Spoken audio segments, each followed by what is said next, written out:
very, very much, Ms. Barnhouse. But one of the things that we might, I guess, bring to us would be, do you see, and I know you've been practicing for a while from a counselor at high school, right?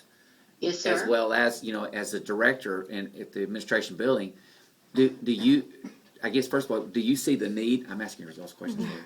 Do you see a need, A, and then, I would think we need to keep in mind the FERPA.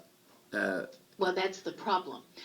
I was going to say, here's the problem. Even if we had a little button we could push in our system that listed every student of divorce, we couldn't share it with another student. Because of FERPA, that's the federal regulations. And I will say, just if you want to know what we have, it is probably something that is reported more often in elementary and middle school as it relates to the parents thinking it could be affecting the student. That does not mean it doesn't affect a high school student when their parents divorce while they're in high school, but we just don't see it reported as often.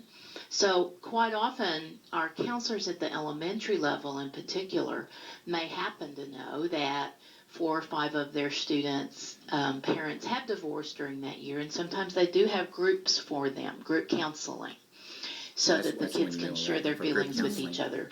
But that is typically occurring at a younger age. Mm-hmm. Now, certainly, we'll talk more about that in a minute.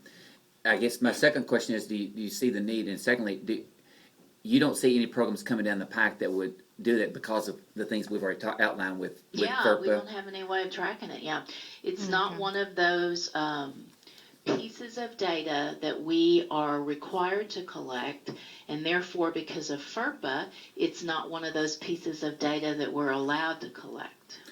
It's FERPA. Okay. You can tell them all about FERPA, Mr. Cobb. Unfortunately. Okay. I've dealt with that. Okay.